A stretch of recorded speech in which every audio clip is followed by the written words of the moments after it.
तो देखिए अंत में हम ये चीज शुरू करेंगे, अभिलेख, शिलालेख, प्रशस्ति, स्तंभ लेख और गुहालेख। आज इनके बारे में हम अध्ययन करेंगे। उसके बाद जो अपने दुर्ग हैं वो पढ़ना शुरू करेंगे। सबसे पहले अब तक जो बताया समझ में आया कि नहीं आया आप लोगों के? आया? अभी पूछूंगा तो कि बीच बीच में बताना कितना समझ में आया। चलो समझो ध्यान से आगे। ये कुछ शब्द हैं जो अपने बीच बीच में आएंगे। किसी दुर्ग में अभिलेख मिलेगा, किसी में शिलालेख मिलेगा, किसी दुर्ग के किनारे प्रशस्ति लगी हुई मिलेगी। तो आपको ये समझना है सबसे पहले कि इनका मतलब क्या होता है। नीचे से पढ़ना शुरू करते हैं। बताओ गुहालेख किसे कहते हैं? जो गुफाओं के अंदर लिखे हुए लेख हैं वो क्या कहलाते हैं? गुहालेख।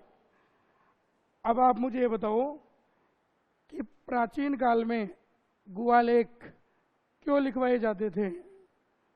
क्या कारण था जो गुहालेख लिखवाए जाते थे?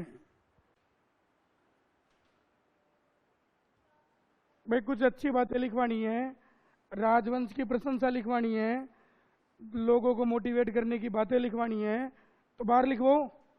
गुफा के अंदर कौन जाएगा पढ़ने? तो गुहालेख क्यों लिखवाए जाते थे ये बताओ आप।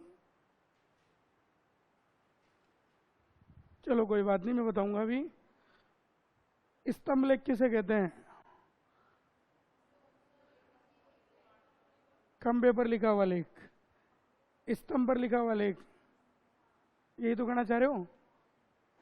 तो देखिए आपके घर में खंबे लगे होंगे बीच बीच में मकान में, उस पर लिख दो देखिए स्तंभ लेख कहलाएगा क्या?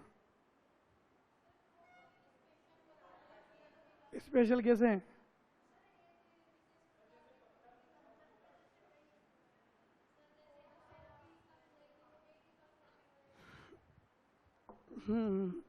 देखो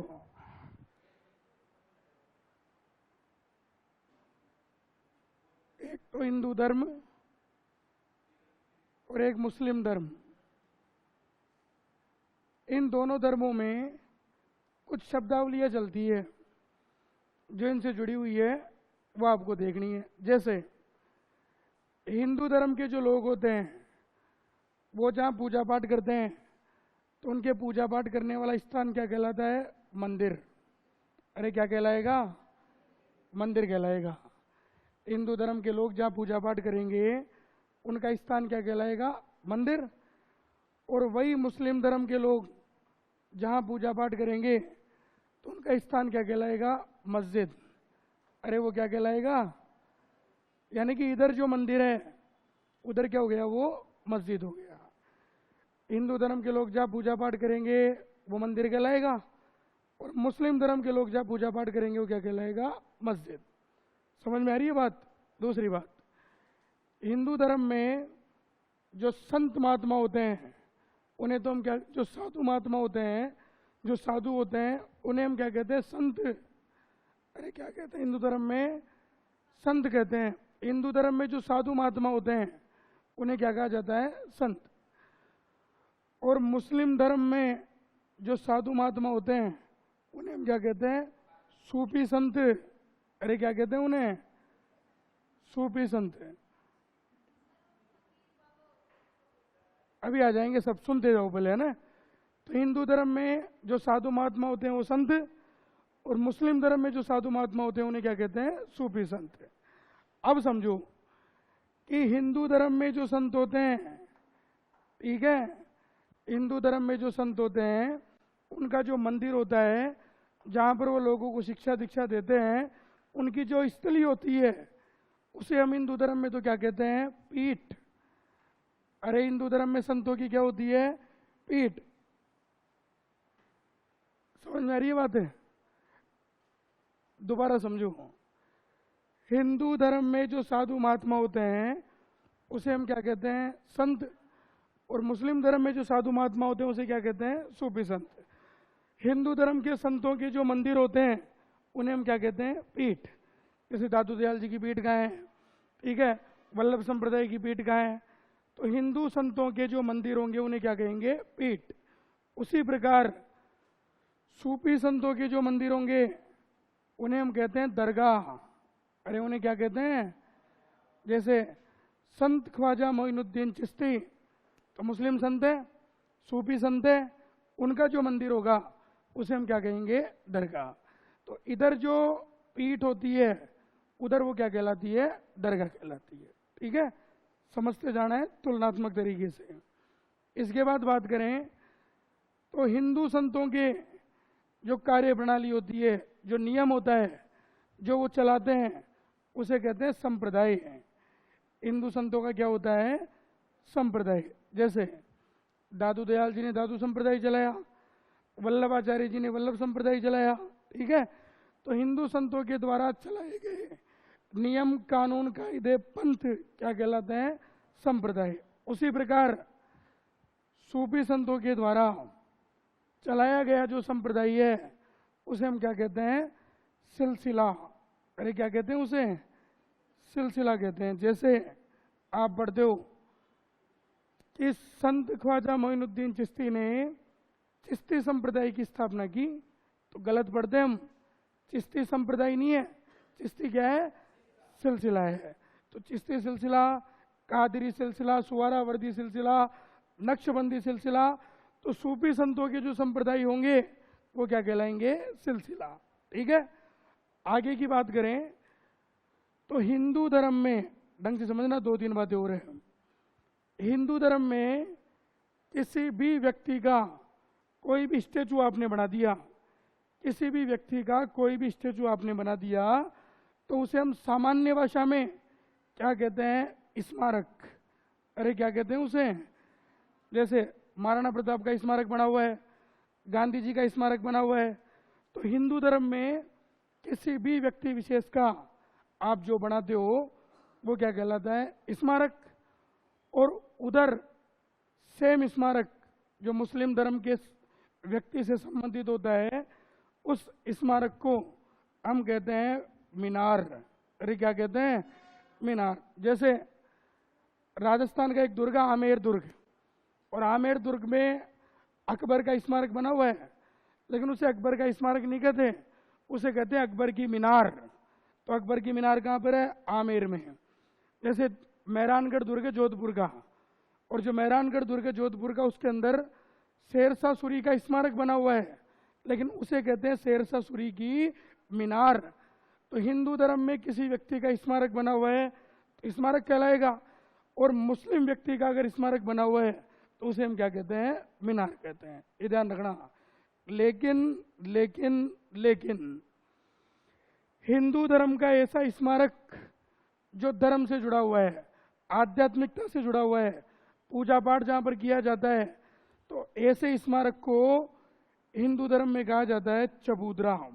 अरे क्या कहते हैं उसे? जैसे आपके गांव में तेजा जी का चबूतरा बना हुआ है, तो घर वाले कहते हैं ना कि जा तेजा जी के चबूतरे पे चूका पटक के आ जा। तो है तो तेजा जी का स्मारक, लेकिन धार्मिक आस्था से जुड़ा हुआ है, लोग पूजा पाठ करते हैं, तो ऐसा स्मारक क्या कहलाएगा? यहाँ पे चबूतरा। और उधर कि मुस्लिम व्यक्ति का ऐसा स्मारक जो धार्मिक आस्था से जुड़ा हुआ है, उसे हम कह देंगे मजार। अरे क्या कह देंगे उसे? मजार कह देंगे। तो वापस एक बार ढंग से समझो और बताने का कष्ट करो।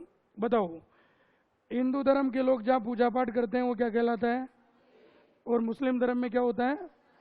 हिंदू धर्म में जो साधु महात्मा होते हैं उसे क्या कहते हैं? और मुस्लिम धर्म में क्या कहते हैं? इधर संतों के जो मंदिर होते हैं उसे क्या कहते हैं? और इधर सूफी संतों के मंदिर क्या कहलाते हैं? संतों के द्वारा क्या चलाए जाते हैं? और सूफी संतों के द्वारा। हिंदू धर्म में किसी भी व्यक्ति का आप कुछ भी बना दोगे वो क्या कहलाएगा? और उधर मुस्लिम व्यक्ति का बनाओगे तो, लेकिन ऐसा स्मारक जो धार्मिक आस्था से जुड़ा हुआ है, जहाँ पूजा पाठ किया जाता है, तो वो स्मारक हिंदू धर्म में तो क्या कहलाएगा? और मुस्लिम धर्म में क्या कहलाएगा? मजार कहलाएगा। बात समझ में आई? अब एक शब्द आता है, जैसे बात की आपने, पीर। एक शब्द कौन सा आता है? पीर। जैसे हम पढ़ेंगे कि रणथंभौर दुर्ग में पीर सदरुद्दीन की दरगाह बनी हुई है। तो पीर क्या शब्द होता है? बताओ तो, किसे कहते हैं पीर? कोई बात नहीं, ध्यान से सुनो। देखो विद्वानों, एक तो पीर कहते हैं जो सूफी संत होते हैं, और सूफी संत के जो गुरु होते हैं सूफी संतों की एक शब्दावली चलती है, तो सूफी संतों में जो गुरु होते हैं उन गुरुओं को हम क्या कहते हैं? पीर कहते हैं। ठीक है, हाँ आ जाओ, 3 बजे आ जाओ। ठीक, अब समझो। तो सूफी संतों के जो गुरु होते हैं उन्हें हम क्या कहते हैं? पीर कहते हैं। एक शब्दावली तो ये हो गई कि सूफी संत यानी मुस्लिम संत, और मुस्लिम संतों में शब्दावली होती है कि मुस्लिम संतों के जो गुरु होते हैं उन्हें पीर कहते हैं, जो शिष्य होते हैं उन्हें मुरीद कहा जाता है, मुर्शिद कहा जाता है। तो एक तो पीर कहेंगे सूफी संतों के गुरु को, दूसरा पीर किसे कहते हैं कि ऐसे संत, ऐसे व्यक्ति जिनकी मुस्लिम धर्म के साथ साथ हिंदू धर्म के लोग भी पूजा अर्चना करते हैं, और जिनकी हिंदू और मुसलमान दोनों मिलकर पूजा अर्चना करते हैं, ऐसे साधु संत, ऐसे महात्माओं को भी क्या कहा जाता है? पीर कहा जाता है। जैसे हम पढ़ते हैं लोक देवता पढ़ते हैं जब, मारवाड़ के पंचपीर, अरे मारवाड़ के क्या पढ़ते हैं? पंचपीर। ये पापू हड़बू रामदेव और मांगलिया मेहा, 5 पीर पधारी यार गोगा जी गया। तो वो वही तो लोक देवता हैं जिनकी हिंदुओं के साथ कौन पूजा करते हैं? मुसलमान। तो वो भी क्या कहलाते हैं? पीर कहलाते हैं। एक प्रश्न पूछूं आप लोगों से, पूछने दो, मारवाड़ के कितने पीर हैं? 5। अरे कितने पीर हैं? 5 पीर हैं। ठीक है, और मारवाड़ के जो 5 पीर हैं उनमें कौन कौन है? तो गोगा जी, रामदेव जी, बाबू जी, अड़बू जी और मेहा जी, मांगलिया मेहा जी।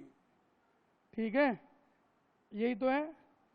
अब मेरा प्रश्न यह है कि विद्वानों, ये मारवाड़ के 5 लोक देवता हैं जिनको मारवाड़ के पंचपीरों में शामिल किया गया है। मारवाड़ के एक प्रसिद्ध लोक देवता और हुए हैं, तेजाजी महाराज। ठीक है, इनका संबंध भी मारवाड़ से है, लेकिन फिर भी ये मारवाड़ के पंचपीरों में शामिल नहीं है। क्यों?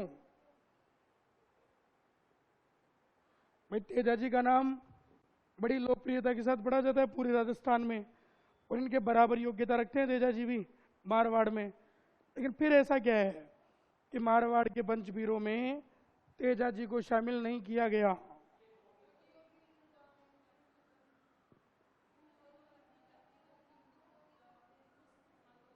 तो ये तो बाद में हुई है ना, जब बंटवारा हुआ है। भाई 5 पीर की जगह 6 पीर भी तो हो सकते थे। तेजाजी भी मारवाड़ के बड़े प्रमुख लोक देवता हैं, बल्कि इनसे ज्यादा पूजा पूरे राजस्थान में तेजाजी की होती है। सबसे ज्यादा पूजा वाले लोक देवता तेजाजी हैं। लेकिन फिर भी मारवाड़ में इतना वजूद होने के बावजूद भी इनको पंचपीरों में स्थान नहीं मिला। क्यों? अब समझ लो इसका सीधा आंसर क्या है। विद्वानों, आप पढ़ रहे हो इतिहास, कला संस्कृति, और इतिहास जिन लोगों ने लिखा है उनमें सबसे पहले प्रायोरिटी दी गई है राजपूतों को। अरे किसको प्राथमिकता दी गई है? और तेजाजी जो है वो जाति से कौन है? जाट। और ये 5 के 5 राजपूत हैं। नेपोटिज्म हर जगह चलता है, ये ध्यान रखना। देखो गोगा जी कौन है? तो गोगा जी थे चौहान राजपूत। अरे गोगा जी कौन थे? रामदेव जी कौन थे? तंवर वंशीय राजपूत, तंवर वंशीय राजपूत। बाबू जी कौन थे? राठौड़। ठीक है, अड़बू जी और मांगलिया मियाँ जी कौन थे? सांखला राजपूत। पिता पुत्र दोनों, मांगलिया मियाँ जी पिताजी हैं, उनके पुत्र कौन है? अड़बू जी। तो 5 कौन है? राजपूत। तेजाजी कौन थे? जाट, ओबीसी में आ रहे हैं। इतिहास में सर राजपूतों का लिखा गया है। तो पहले के जमाने में जो वर्गीकरण किया गया, जो लोकप्रियता मिली, आज भी देखो, अब वर्तमान में भी कोई नया लोक देवता उभर के आता है तो ज्यादातर 90% राजपूतों का ही होता है। जैसे ओम बन्ना की पूजा होती है साहब, बुलेट बाबा की पूजा, तो राजपूत ही तो है वो। तो ध्यान रखना कि अगर तेजाजी राजपूत होते ना तो 100% मारवाड़ के 5 पीर नहीं, कितने पीर बढ़े जाते हैं? 6 पीर। लेकिन चूंकि तेजाजी राजपूत नहीं है, इसलिए तेजाजी को इनके बराबर स्थान इतिहास में नहीं मिला है। ये ध्यान रखना। बात क्लियर हो रही है कि? अब समझो इनको। जैसा कि आपने बताया गुहा लेख किसे कहते हैं, तो गुफाओं के अंदर लिखे हुए जो लेख हैं वो गुहा लेख कहलाते हैं। लेकिन मैंने प्रश्न पूछा आपसे कि गुहा लेख क्यों लिखवाए जाते हैं? भाई गुफाओं की जो अंदर लेख है वो क्यों लिखवाए जाते हैं, क्या कारण है उसका? भाई कुछ लिखवाना अच्छी बात है तो बाहर लिखवाओ ताकि जनता भी पढ़ सके, लोग भी पढ़ सके। गुफाओं के अंदर जाके कौन पढ़ेगा? तो गुफा लेख क्यों लिखवाए जाते थे?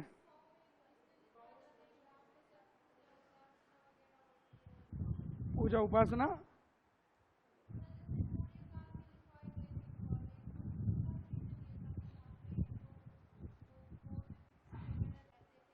उन्होंने तो अपना गुप्त ज्ञान लिख दिया, चलो मान लिया वो तो, लेकिन पर्टिकुलर परिभाषा क्या होगी? हर काल के मिले हैं गुफा लेख तो राजाओं ने गुफाओं के अंदर लेख क्यों लिखवाए हैं? कोई तो कारण रहा होगा।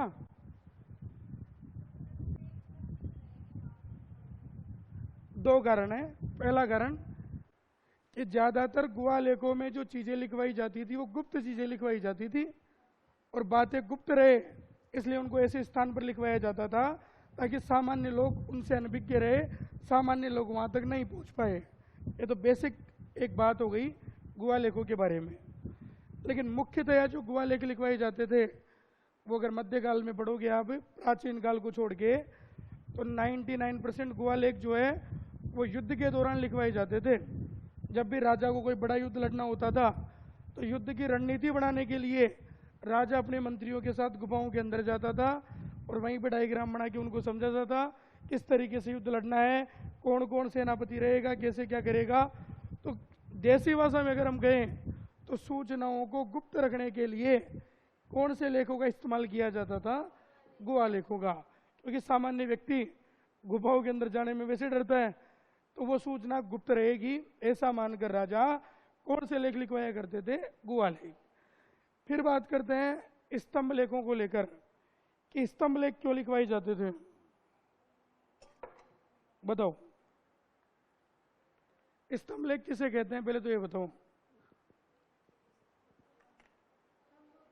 खंबे पर लिखा हुआ लेख क्या कहलाता है? स्तंभ लेख, आपके अनुसार। ठीक है, अब सुनो, खंबे पर लिखा हुआ लेख स्तंभ लेख कहलाता है।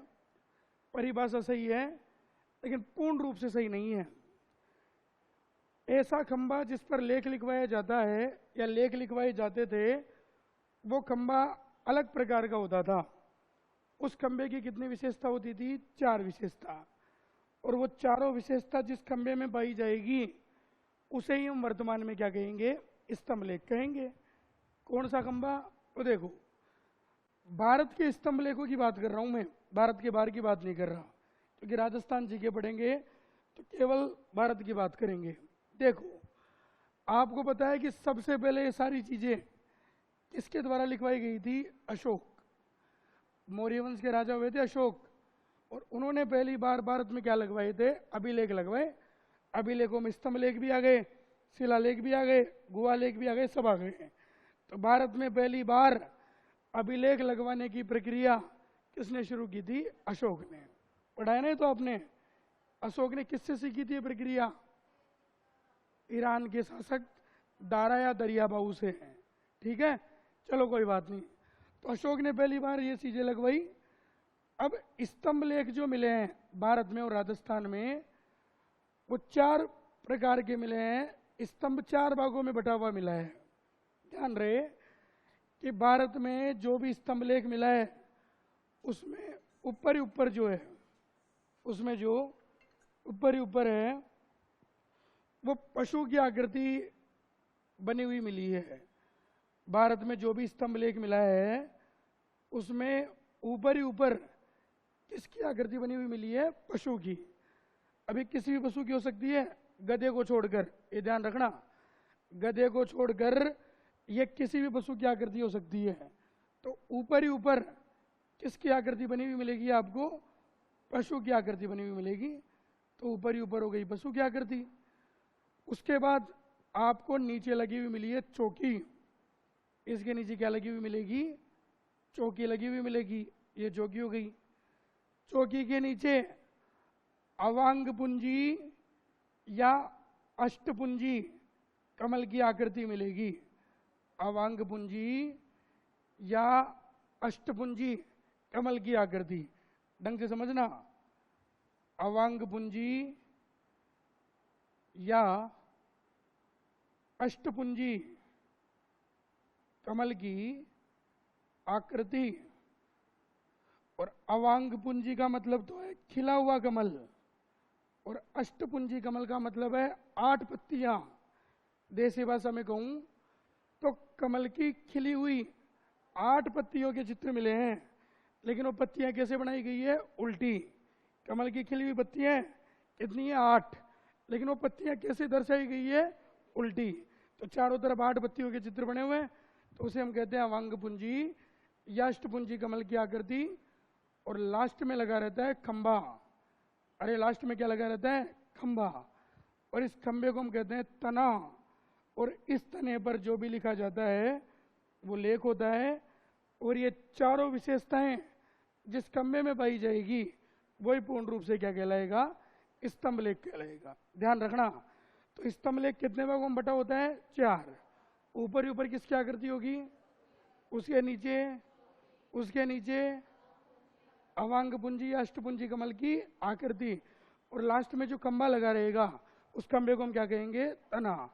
और स्तंभ लेख के जिस भाग पर लेख लिखा जाएगा वो भाग कौन सा है? तना। जो भी लिखा जाएगा इस तने पर लिखा जाएगा। ठीक है।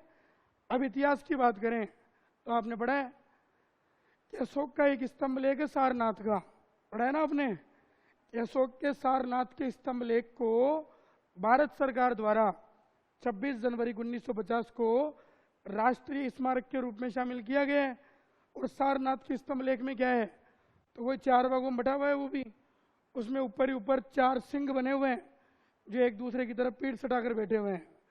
उसके नीचे चौकी लगी हुई है। इस चौकी के बीच में अशोक चक्र बना हुआ है और इसके दोनों तरफ 4 पशुओं की आकृति बनी हुई है। सिंह, अश्व, गज और वृषभ, ये 4 पशु बने हुए हैं। उसके बाद कमल की आकृति है और लास्ट में खंबा लगा हुआ है। अब दिमाग लगाओ कि स्तंभ लेख में ये जो 2 पोर्शन है ऊपर वाले, बदलाव होगा तो इन 2 में होगा, बाकी ये 2 तो सेम रहेंगे। खंबा भी सेम रहेगा, कमल की पंखुड़ियां भी सेम रहेगी, लेकिन बदलाव होगा तो या तो पशु की आकृति में होगा या चौकी पर बनी हुई आकृति में होगा, बाकी तो सेम रहेगा। तो भारत सरकार ने क्या किया है कि अशोक के सारनाथ के जो स्तंभ लेख है उनके केवल इन 2 भागों को, ऊपर सिंह की आकृति और नीचे चौकी, केवल इन 2 भागों को राष्ट्रीय चिन्ह के रूप में मान्यता प्रदान कर रखी है, जिसे हम क्या कहते हैं? अशोक चिन्ह। अरे क्या कहते हैं उसे? अशोक चिन्ह कहते हैं। ठीक है। तो स्तंभ लेख की कितनी विशेषता हो गई? 4। इस प्रकार का कोई खंबा होगा, उस पर कोई लेख लिखा होगा, तो वही क्या कहलाएगा? स्तंभ लेख कहलाएगा। ठीक है। अब वर्तमान में जो जो समय बीतता गया, किसी में ऊपर का हिस्सा टूट गया, किसी में बीच का हिस्सा खंडित हो गया, किसी में खंबा टूट गया, तो वो तो प्राकृतिक आपदाओं के कारण वो चीजें अलग होती चली गई, लेकिन जो मूल स्वरूप है स्तंभ लेख का वो यही रहता है। और भारत का इतिहास जब पढ़ोगे ना आप, तो गुरुजी बताएंगे कि अशोक ने जो स्तंभ लेख लगवाना सीखा, ये ईरान से सीखा। ईरान के स्तंभ लेख भी 4 भागों में बटे हुए हैं, लेकिन अशोक ने क्या है, वहां की नकल तो की, लेकिन थोड़ा बहुत बदलाव किया। कैसे कि ईरान की जो स्तंभ लेख है उसमें ऊपर ही ऊपर मानव की आकृति बनी हुई है, और अशोक ने जो आकृति बनवाई वो मानव की नहीं, किसकी बनवाई? पशु की बनवाई। तो थोड़ा बहुत बदलाव हुआ है, नकल में भी अकल की जरूरत है। तो ये क्या कहलाएगा? स्तंभ लेख। अगला प्रश्न जो सबसे ज्यादा अपने को पूछा जाएगा और बार बार आएगा कि शिलालेख और प्रशस्ति। राजस्थान की जीके में ये 2 शब्द हैं जो बार बार ज्यादातर पूछे जाते हैं। बताओ शिलालेख किसे कहते हैं? किसी पत्थर पर शिला पर लिखा हुआ लेख है तो क्या कहलाएगा? शिलालेख। बताओ प्रशस्ति किसे कहते हैं? किसी राजा या राज्य की प्रशंसा में लिखवाए गए कौन से लेख? स्तंभ लेख, शिलालेख, कौन से? अब सुनो, पहली बात कि प्रशंसा में तो लिखवाए गए हैं। प्रशस्ति का मतलब होता है प्रशंसा। आजकल विद्यालय में कोई भी विद्यार्थी जो है अच्छा काम करता है तो 15 अगस्त को उसको सम्मानित किया जाता है, उसको एक प्रमाण पत्र दिया जाता है, प्रशस्ति पत्र, तो उसकी प्रशंसा में दिया जाने वाला पत्र। लेकिन मैं आपको बता दूं कि हर चीज प्रशंसा में ही है। अभिलेख भी प्रशंसा में, शिलालेख भी प्रशंसा में, प्रशस्ति भी प्रशंसा में, स्तंभ लेख भी प्रशंसा में, गुहा लेख भी प्रशंसा में। क्यों? अरे अगर राजा के बारे में उल्टी सुल्टी बातें लिखवा दोगे तो राजा तोड़वा नहीं देगा इनको। तो हर चीज में अच्छी अच्छी बातें लिखी हुई है, 90% सकारात्मक बातें हैं, अच्छी बातें हैं, उपलब्धियां हैं, प्रशंसा है, ये सब चीज में है। लेकिन वास्तव में प्रशस्ति किसे कहते हैं? तो उसका सीधा सीधा उदाहरण है कि जैसे मान लो एक वंश चलता है राजस्थान में, और वंश का नाम है कछवा वंश। अरे कौन सा वंश है? और इन्होंने 2 जगह शासन किया मूल रूप से, एक तो आमेर में और एक अलवर में। इन दोनों जगह सबसे ज्यादा जो शासन किया है वो कौन से वंश ने किया है? कछवा वंश ने। अब मान लो कि आमेर का राजा एक दिन अलवर घूमने चला गया, और जैसे आमेर का राजा अलवर गया तो उसने देखा कि अलवर में कई सारे शिलालेख लगे हुए हैं, कई सारे ऐसे लेख हैं जो पत्थर पर लिखे हुए हैं और जिनमें कछवा वंश के बारे में अच्छी अच्छी बातें लिखी हुई है, कछवा वंश की प्रशंसा लिखी हुई है। तो जब आमेर का राजा अलवर गया, उसने सभी शिलालेखों को पढ़ा और पढ़कर बड़ा खुश हो गया वो कि यह है हमारा राजवंश, जो हमारा राजवंश है कछवा वंश, उसकी ये उपलब्धियां हैं, ये प्रशंसनीय बातें हैं, तो बड़ा खुश हो गया वो। लेकिन जैसे ही वो आमेर आने लगा तो उसने अलवर के राजा से कहा, बोले महाराज आपके यहाँ पर तो जो है वो बहुत बढ़िया बढ़िया शिलालेख लगे हुए हैं जो कछवा वंश की प्रशंसा के बारे में बताते हैं, जो कछवा वंश की उपलब्धियां बताते हैं, लेकिन हमारे आमेर में कछवा वंश से जुड़ा हुआ कोई ऐसा विशेष शिलालेख नहीं है जो कछवा वंश की प्रशंसा करता हो, कछवा वंश के बारे में अच्छी बातें बताता हो। तो अलवर के राजा ने कहा कि तो क्या किया जाए? तो आमेर का राजा कहता है कि साहब आपकी अगर आज्ञा हो तो इन सभी अभिलेखों में से, इन सभी शिलालेखों में से एक आध शिलालेख मैं ले जाऊं अपने साथ और वहां जाके लगा दूं मैं। तो अलवर के राजा ने कहा कि ले जा, कोई दिक्कत नहीं है। तो आमेर का राजा ने क्या किया कि अलवर से कोई शिलालेख उठाया, इसको आमेर लेकर आ गया और आमेर में लाके कहीं भी इसको प्रतिस्थापित करवा दिया। तो दिमाग लगाओ, ये शिलालेख मूल जगह से हट गया और अन्यत्र कहीं स्थानांतरित करके प्रतिस्थापित करवा दिया गया। तो ये जो स्थानांतरित शिलालेख होता है, इसी को राजस्थान कल्चर में हम क्या कहते हैं? प्रशस्ति। जैसे हम पढ़ते हैं राज प्रशस्ति, सुना है ना हम एक प्रशस्ति पढ़ते हैं, कौन सी? राज प्रशस्ति। और आप पढ़ते हो कि राजसमंद झील के किनारे लगे हुए कितने शिलालेख हैं? 25 शिलालेख। कि राजसमंद झील के किनारे लगे हुए जो 25 शिलालेखों का समूह है उसे हम क्या कहते हैं? राज प्रशस्ति कहते हैं। और आपको पता होना चाहिए कि ये सब शिलालेख रणछोड़ भट्ट लेकर आया था। कहाँ से लेकर आया था? तेलंगाना से, क्योंकि तेलंगाना के पंडित थे रणछोड़ भट्ट। इनका पूरा नाम है रणछोड़ भट्ट तेलंग। इनको तेलंग की उपाधि मिली हुई थी क्योंकि ये कहाँ के ब्राह्मण थे? तेलंगाना के। तो जब ये वहां से आए तो अपने साथ कितने शिलालेख लेकर आए? 25। और मेवाड़ के महाराणा राज सिंह के काल में ये 25 शिलालेख राजसमंद झील के किनारे लगाए गए और फिर मेवाड़ का इतिहास लिखा गया। तो ये शिलालेख कैसे हो गए? स्थानांतरित। तो जो स्थानांतरित शिलालेख होते हैं उन्हीं के नाम के आगे क्या लगाई जाती है? प्रशस्ति। जैसे एक आती है कीर्ति स्तंभ प्रशस्ति, पढ़ोगे आप, और आप पढ़ोगे कि ये प्रशस्ति लगी हुई है चित्तौड़ के किले में। और कौन सी स्तंभ पे लगी हुई है? विजय स्तंभ पे। ध्यान रखना, चित्तौड़ के किले में 2 स्तंभ है, एक तो विजय स्तंभ है, एक कीर्ति स्तंभ है, दोनों अलग अलग है। कीर्ति स्तंभ के ऊपर एक शिलालेख लगा हुआ था, लेकिन महाराणा कुंभा के काल में कीर्ति स्तंभ का वो शिलालेख 1460 में विजय स्तंभ के ऊपर लाकर लगा दिया गया। तो शिलालेख क्या हो गया? स्थानांतरित हो गया, ट्रांसफर हो गया। और इसलिए उस शिलालेख को हम कहते हैं कीर्ति स्तंभ प्रशस्ति। तो देसी भाषा में कहूं तो ध्यान रखो कि जिस शिलालेख के नाम के आगे प्रशस्ति जुड़ जाए, तो ये तो फिक्स है कि प्रशंसा में लिखा गया है, लेकिन ये भी फिक्स है कि वो पहले कहीं और जगह लगा हुआ था और उसको वर्तमान में यहाँ लगा रखा है। तो जो स्थानांतरित शिलालेख होते हैं उसे हम क्या कहते हैं? प्रशस्ति कहते हैं। ठीक है। और अंत में बात करें अभिलेख की, तो मैंने उस दिन भी बताया था कि किसी भी चीज पे कुछ भी लिख दो वो सब क्या कहलाते हैं? अभिलेख। मैं बोर्ड पे लिख रहा हूँ, अभिलेख है। आप कॉपी में लिख रहे हो, अभिलेख है। कोई पत्थर पर लिख रहा है तो शिलालेख तो ही सही, लेकिन साथ में क्या है? अभिलेख है। कोई खंबे पर लिख रहा है तो स्तंभ लेख तो ही सही, लेकिन साथ में क्या है? अभिलेख है। तो इन सबको हम क्या कह सकते हैं? अभिलेख कह सकते हैं। ठीक है। अब जब दुर्ग में पढ़ाऊंगा तो बीच बीच में शब्द आएंगे आपके सामने, तो इनका पता होना चाहिए किसका मतलब क्या है। तो लिखो सबसे पहले इसमें नीचे, और इसमें लिखो सबसे पहले गुवालेख। गुवालेख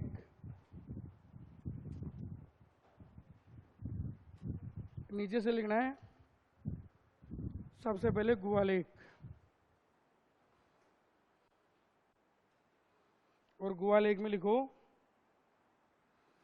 गुफाओं के अंदर लिखे हुए लेख। गुफाओं के अंदर लिखे हुए लेख।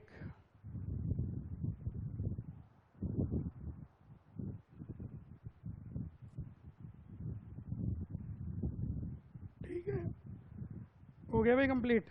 तो गुफाओं के अंदर लिखे हुए लेख क्या कहलाएंगे? गुवालेख। फिर लिखो स्तंभ लेख। स्तंभ लेख। और स्तंभ लेख के सामने चित्र बना लो ऐसे कैसे, ताकि ध्यान रहे कि ऐसा स्तंभ जो इन चार विशेषताओं से युक्त होता है और उस पर कोई लेख लिखवाया जाता है, वही क्या कहलाता है? स्तंभ लेख कहलाता है। तो ये बना लो ऐसे कैसे, ऊपर पशु की आकृति, उसके नीचे चौकी, उसके नीचे अवांग पुंजी कमल की आकृति, और लास्ट में तनाव।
बना लिया। तो पशु की आकृति, उसके नीचे चौकी, उसके नीचे अवांग पुंजी अष्टपुंजी कमल की आकृति, और लास्ट में खंबा लगा रहेगा, और उस खंबे को हम क्या कहेंगे? तनाव। तो चारों विशेषताएं जिस खंबे में पाई जाएगी वही क्या कहलाएगा? स्तंभ लेख।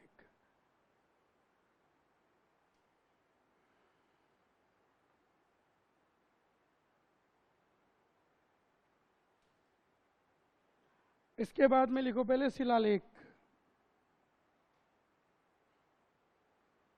इसके बाद नीचे लिखिए शिलालेख। और शिलालेख में लिख लो किसी पत्थर या शिला पर, किसी पत्थर या शिला पर लिखे हुए लेख।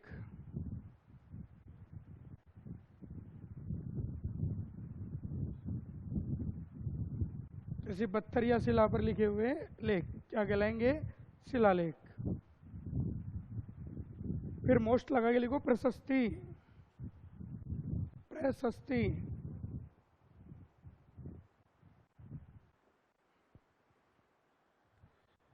और प्रशस्ति में लिख लो प्रशंसा में लिखे गए, प्रशंसा में लिखे गए स्थानांतरित शिलालेख, प्रशंसा में लिखे गए स्थानांतरित शिलालेख।